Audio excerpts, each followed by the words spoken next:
To introduce our speaker today, Robson is a developer deeply involved with software communities, especially with the Python community. He has been organizing conferences and meetups since 2011 and effectively speaking in conferences since 2012 about Python and cloud technologies, and since 2016 about data-related technologies. Also, as an independent consultant, he conducts on-demand architecture consultancy and training sessions about data-related technologies. With that, I'm handing this session over to our esteemed speaker. Take it away. Okay, nice to meet you guys. So hope you are seeing my screen.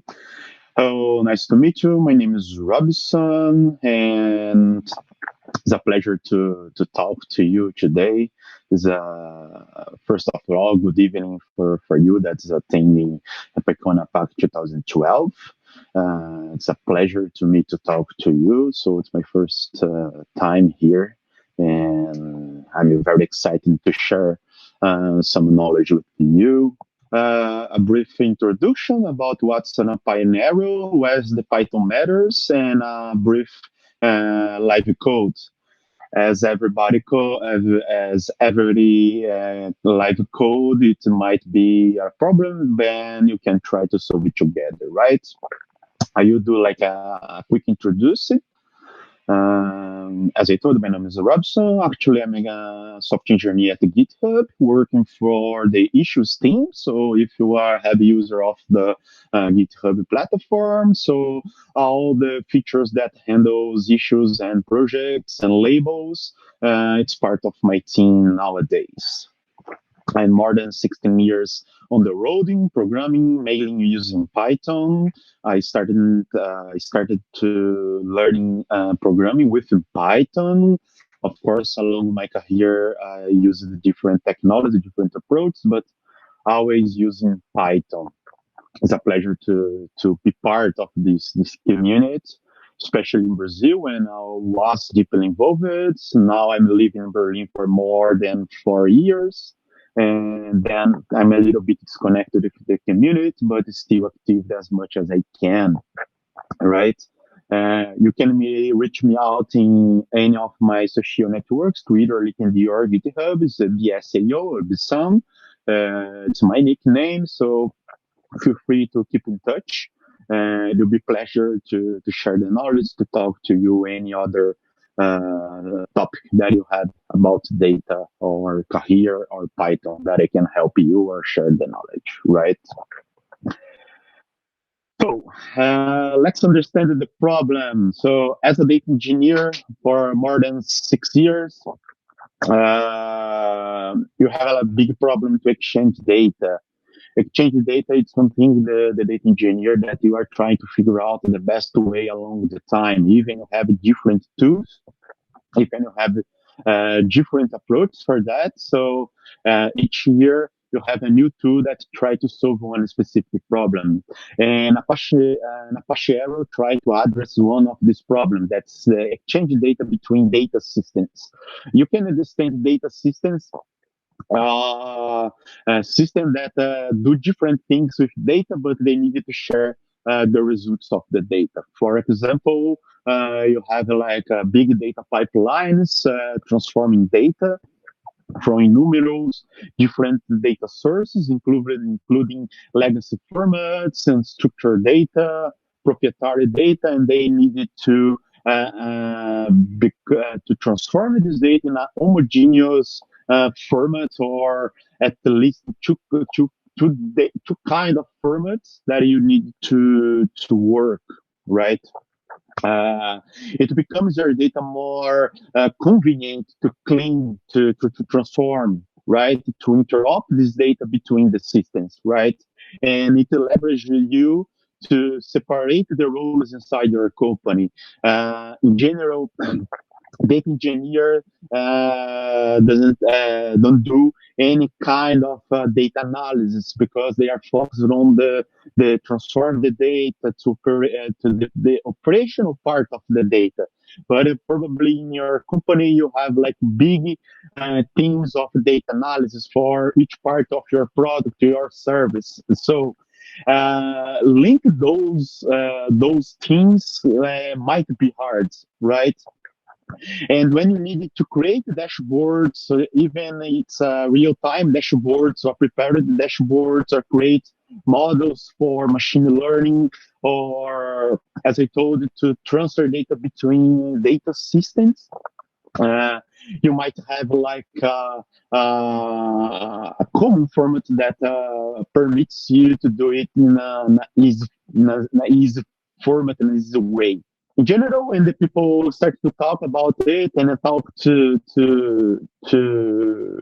imagine how to solve this problem, the first thing that comes to mind is CSV. CSV basically is a text file that is separated by comma in this case, and then you can transfer these big files or these files between the teams or between the systems that you want to parse these files, but this does not scale. Why does not scale? Because first of all, this is not prepared to be it's not prepared to be a format that data exchange can handle. The second thing, that's the text format. And then you needed to pre-process this data. So you needed to open this data, you needed to parse these strings, and then you needed to convert these formats to the properly values, to properly types inside your programming language. You are talking about my Python right now, but different of the language that you are using, you have this part of cast these values. It's a very costly operation.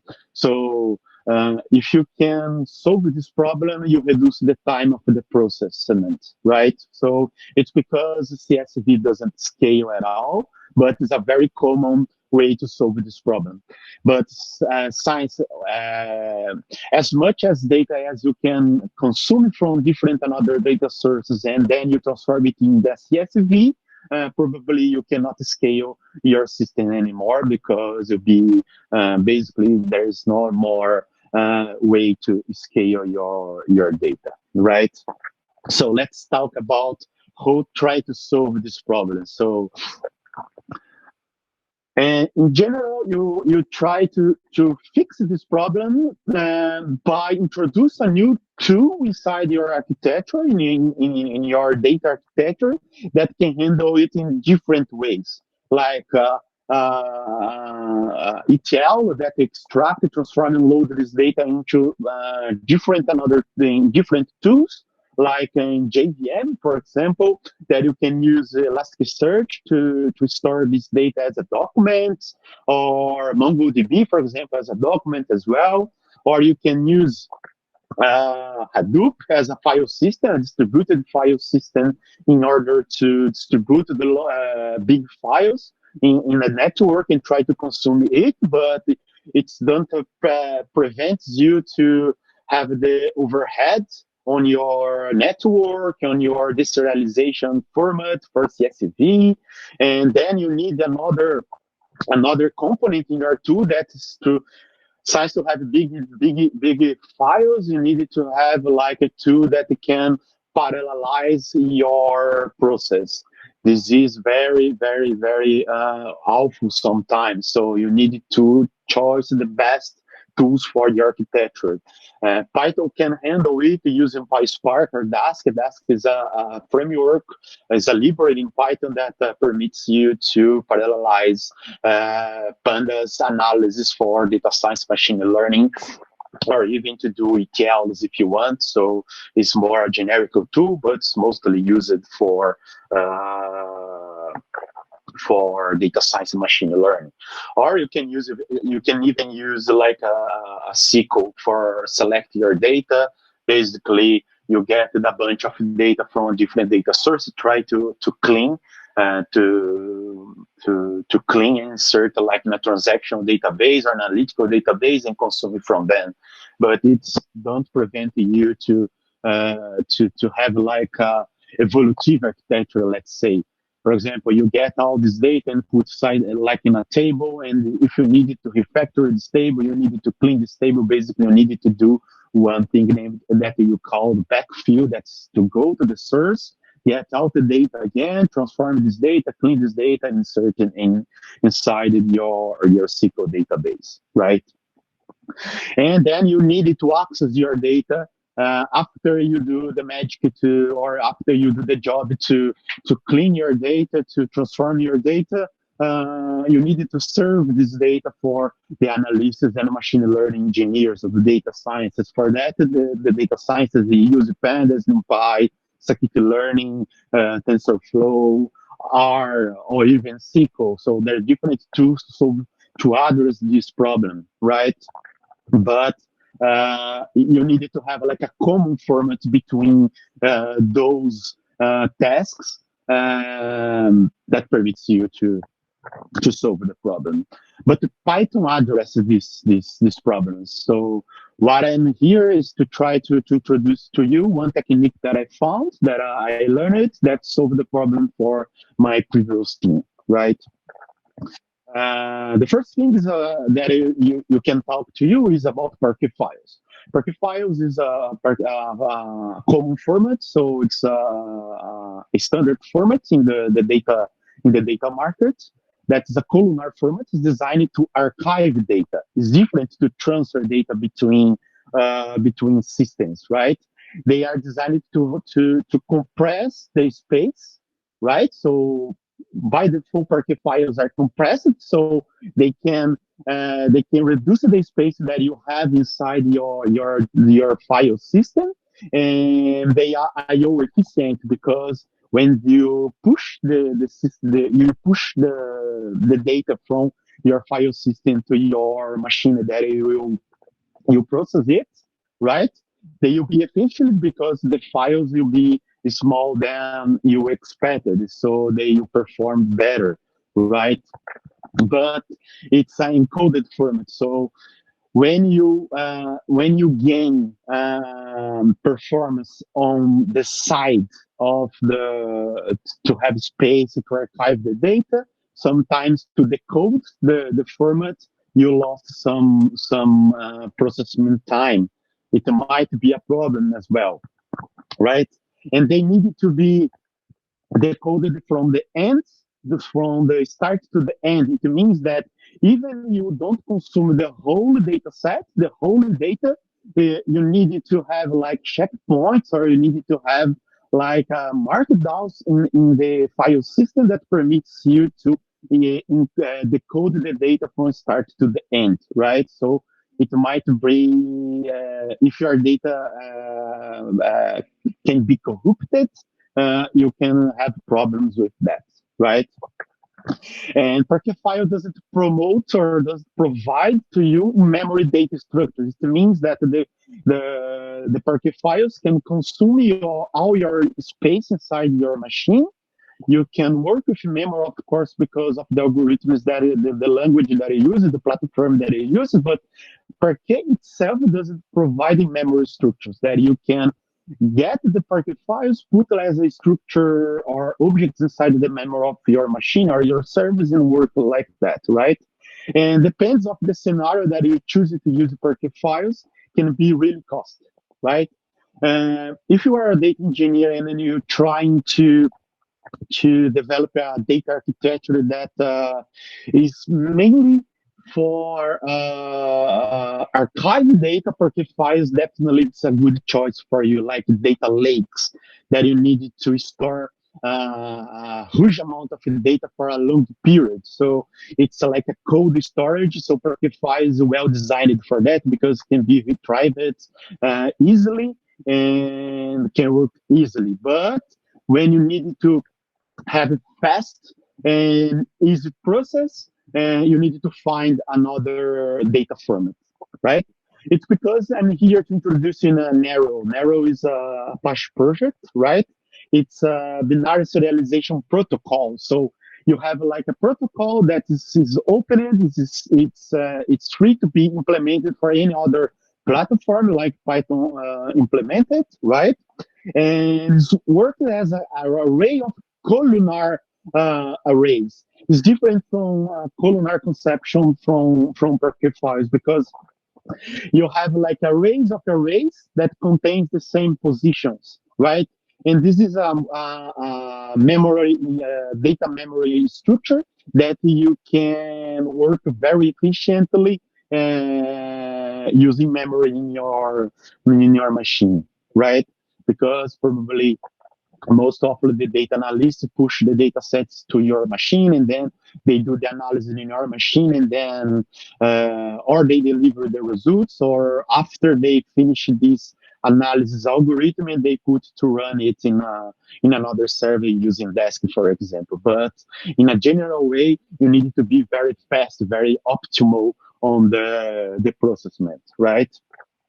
And Apache Arrow is very used to message and to communication between systems. So it fits perfectly for the problem that I'm trying to solve. That is, after the data engineer can deliver to us some tables, some data sets that's prepared to be analyzed. And I can put it, as I told you, like in, for example, in the tables in database, or I can just handle it like in an arrow file, right? And then the analysts, the machine learning engineers can go to this file and start to process, right? The protocol can be stored in anywhere, right? So because they are memory mapped, right? And the Apache Arrow, okay, the library of the PyArrow or the another Arrow compliant libraries handles most part of the legacy file formats like Parquet files, JSON, CRTV, or RCR. Right? Basically, you can read those files and transform it into Arrow, and you can save it to Apache Arrow or either to discard the results, right? It means that if, for example, you have a bunch of CSV legacy files, you can open those files, transform it in an arrow, work a lot. So basically, in memory, do a lot of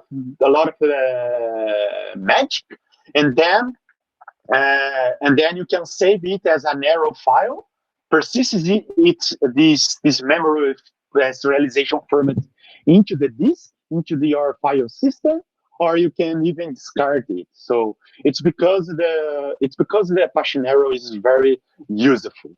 The conception of the protocol is it's a language agnostic because it's a protocol. Since you know a protocol, so if you implement a protocol like an idiom and a language, so you can learn it and then you can talk, right? And a very special feature of the Apache Arrow is the constant time access to the memory, because since you are dealing with arrays, you just need to access the position of the array or an index of the array, right? If you can access it, it's a direct time access or one, right? It's a sequential access, so it's very loop friendly to work. So you can apply a map, a filter from the Python side, or from an implementation of the distribution computing inside this like desk, right? And this is transparent to final user. Right? Final user means the data analysts and machine learning engineers, for example, right? They can use and they can access directly. So you can see here in the traditional memory buffer, you have like a row. Basically, you have basically whole the most of the data frames works nowadays, right? Because you have a row. The row has different attributes. Different attributes has different values. Different values has different types, like integers, timestamps, or doubles, strings, and different from memory buffer, right? Arrow memory buffer is an array of values. So you can go directly to the point to the index of, for example, the session ID, and then to get the values that you need, or do a loop to get it, right? It's very powerful for you. But as I told, this is transparent, because if you are working with Apache Arrow directly with the pandas, for example, You can open, manipulate the files. You can select the files and then start to work with the pandas. And then you can get the data frame from pandas, move back into Apache Arrow, and save the results. Right? It's pretty fast. It's pretty awesome. You have some difference here that I mentioned. So Arrow tends to be more to read the files, to share the files, to give you easy access to the data. When the Perky files is designed to archive the data and be presented, be available for a long time, right? As much as is permitted in your country, because you have privacy laws as well that's applied to Perky files. Another disadvantage about Perky files is about to keep you compliant with the data laws, for example, because Perky files are not a transactional format. So if you needed to delete some data, you needed to scrub some data, basically you needed to regenerate all the data inside that Perky files, basically to override the Perky files. Nowadays, we have some projects that try to address these problems as well. One of these projects is called Delta Lake, from the same company who sponsored Apache Spark and PySpark, right? But it's very valuable to check. But Apache Arrows tends to be more fast, tends to be more simple to deal, to address the problems, to exchange data between the systems, right? As I mentioned, the Perky files is very expensive to read and to update, right? Especially when you need to perform like delete or update from these files, because Perky files basically are files, okay? If you needed to override those files, you have the costs to load these files, create temporary files, and then override the files into the file system. If you are talking about distributed file systems, we are talking about to override those files and a big overhead overload in the network. Okay. In another hand, Perky files tend to be smaller than other files, but as I told, it's meant to archive it to be encoded. Okay. Let's talk now about where the Python matters, right? So now I will give you a brief code here, brief like code. And if you wanted to join, just to check, or if you wanted to follow me, you need just to create like any Python 3 environment. So here I'm using 3.7, and I will install 3 libraries here. It's PySpark, just to have access to Spark context, okay? Pandas, just to simulate some filtering, some analysis, and Apache Arrow for simulating and show how transparent is it. So you don't need to get like a big knowledge to work with this kind of a new format. You just need to understand like small concepts. Okay, you finish. This presentation will be available in my GitHub in the end. I can show to you, and you can download the data set that I'm working in this address. Okay, the Brazil.io. Brazil.io is like a group of Pythonistas in Brazil that are leveraging the COVID data sets to the people in Brazil, because the government doesn't care about the people in Brazil. So you don't have the idea how the pandemic is in Brazil. But you have people who are collecting this data. So I got this data set that you can work. Okay, here I have like 3 notebooks in my VS Code. Okay, the first one is, I will show to you. This is the data set. Are you seeing my VS Code? Someone can say yes or not, please, because I'm not sure.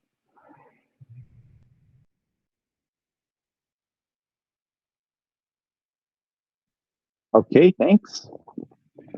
Okay, I have here my COVID data set. Basically, I have the collection of information to say which city, with state from Brazil, and basically the number of the case, right? The first thing that I explain to you is PySpark. PySpark is a framework or a library that is writing inside the JVM, but there's a big wrapper called PySpark that you can create powerful ETLs or powerful analysis using distributed computing using just Python here, right? Once you install PySpark, you are able to create the a Spark session, right? As you can see here in the number 13 or the first line. The Spark session is the entry point to Spark WordPress, where you connect your Python interpreter into the JVM. This link between those platforms you permits you to manipulate the data. Here, you create in the second line, you create a Spark session, as I mentioned to you, and this you permits me to read a CSV. Okay.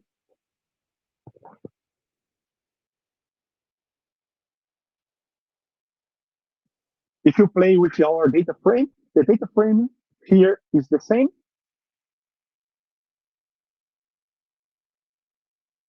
So Spark is able to read all the headers from CSV to try to infer the type of the columns, and then you can start to work. Here, basically, you are deal with just strings, right? What you do here is a simple and very fast operation that is just to select some of those columns and save some of those columns into Parquet files, right? Because I mentioned it before, and in the end of this tutorial, I will show you the difference between the size of the files, okay?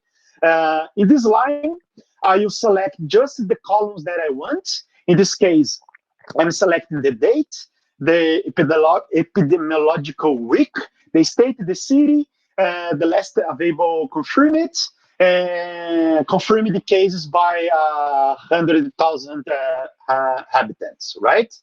And then I will change the type of one column from the date, because the date is a string. I will cast it, I will transform it into a proper date format, okay?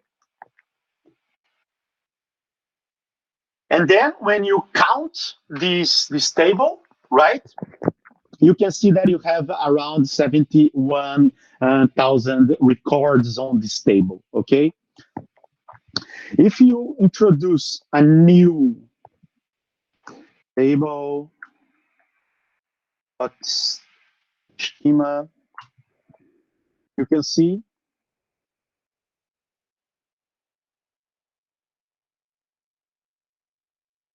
here, you can see how put here to back. So here you can see the structure, the schema of our table. This our table is a data frame inside Spark. I won't go deeply right now because it's not the matter of the talk, but basically the conception of the data frame is kind of similar to the data frames in Pandas if you have this knowledge, right? But right now you have here 6 columns inside this data frame. What you do here is to save this data frame, that is a Spark data frame, into a Parquet file, okay? And you do here in this line, okay?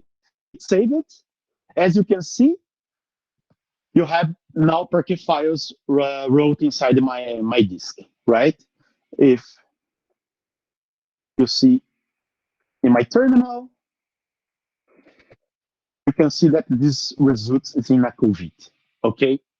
Perfect. As I mentioned in my talk, so the library of the Arrow can handle different data formats. So it permits you to read from different kind of formats, and then you are able to process this format in a common format, and then you permits you to save. The first thing is to show you how Pandas can interact with Parquet files, okay? In the first line, I'm importing Pandas, Apache Arrow, and the reader of Parquet files from the Apache Arrow. Okay, I can read the Parquet files here. Let me put.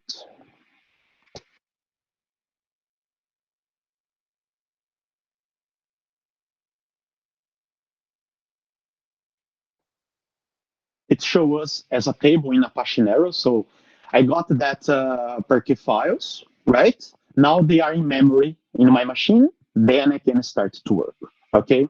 One the mainly information or one the main operations are not information. One the main operation inside the Apache Arrow that you can easily transform the Apache Arrow or a PyArrow table into a Pandas data frame easily, like here. Now you have Pandas data frame. So if I want to check the data frame, I can work here. I can get the tail of the data frame, for example.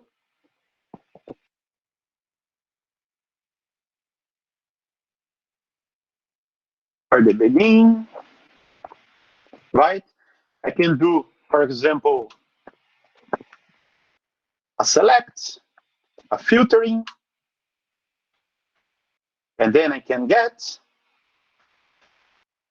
And then after my team did all the select or all the filter, all the analysis, they have all the model trained, whatever you can imagine.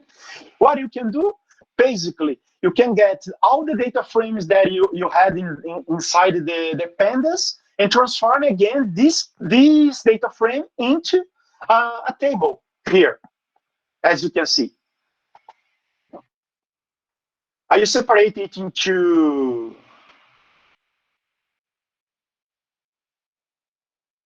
two lines. It's better. No.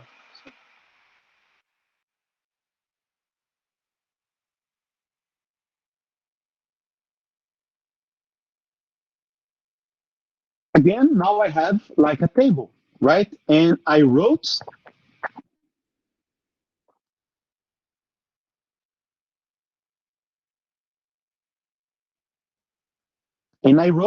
a new Parquet file based in my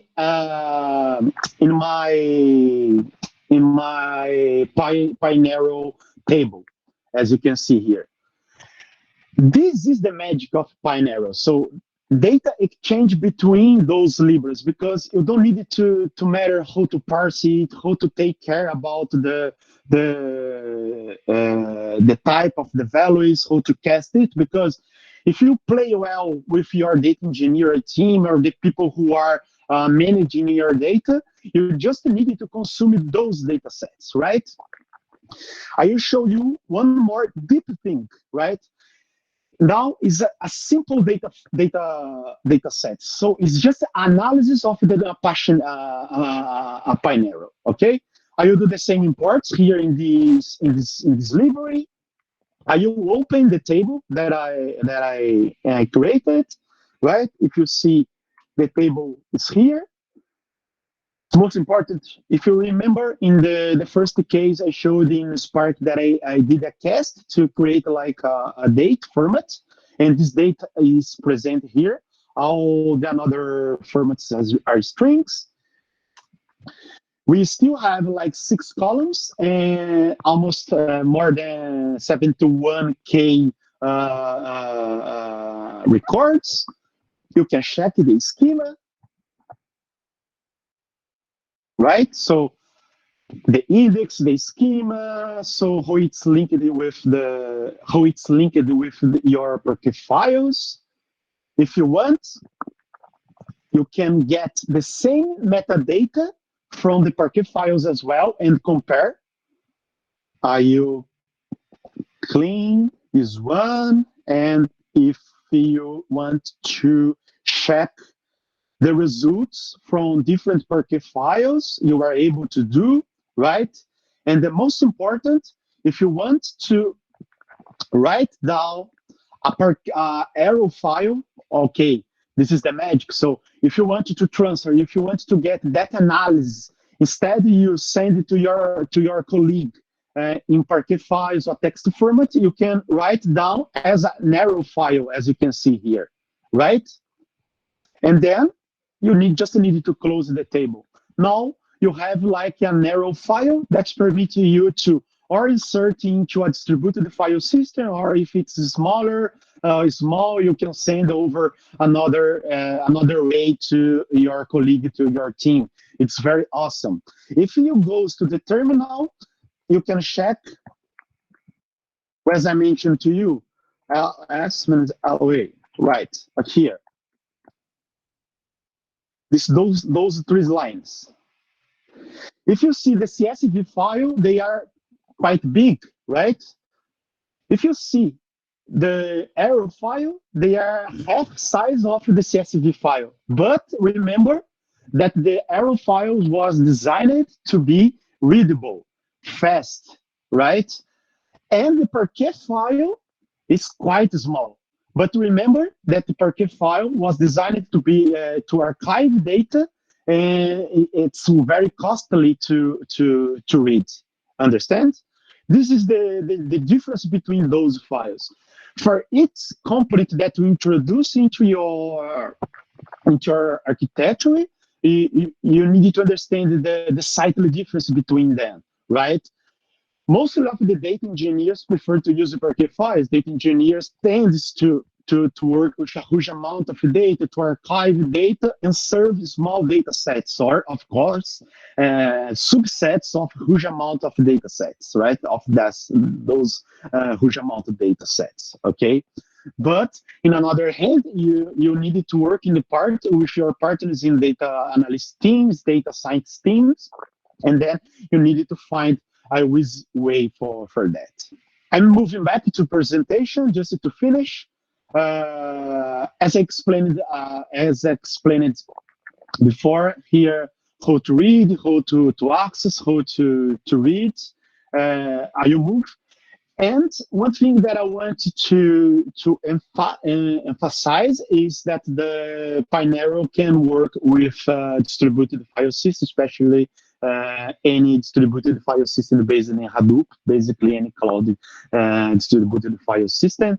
Basically, you just need a roast, and then you can connect. It means that if you have like a big arrow file, you can put it and then consume. And then you can it's supported by most of the languages and platforms nowadays. So especially Python, C++, Ruby, R, and Lab, Go, Rust, C# and JavaScript, right? Again, thank you so much for attending my tutorial. I'm quite happy to talk to you at this time. Obrigado in Portuguese. You can reach me out on my social networks. These notebooks will be available in my GitHub /Bissão, and feel free to reach me out anytime.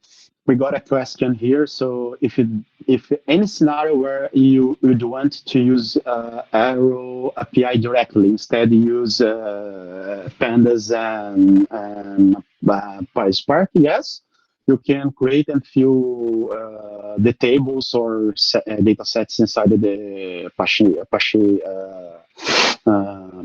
Pinero easily, just using the API. I can provide you some example.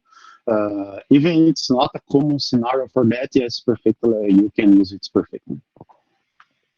Okay, the question, why the reason the people would use it directly? So, in fact, there is no reason, or at least I cannot see a proper reason to use this directly. So, what you have basically is Apache Spark or Pandas permits you to write Arrow directly, right? I forgot to mention it, so it's very important, right? If you are creating, for example, an ETL in Spark, for example, you can write directly into Arrow format. You don't need to use Parquet files. What I showed is the transfer between the problem between the teams, but nowadays Nowadays, Spark supports PyArrow. So instead, you choose to write to Perky files, you can write directly to Arrow files. So you don't need to use the arrows, the PyArrow API directly. Today, nowadays, Spark 3, they support in a nutshell, CSV, Parquet, SQL, JDBC, Arrow, ORC, and JSON. Thank you so much again.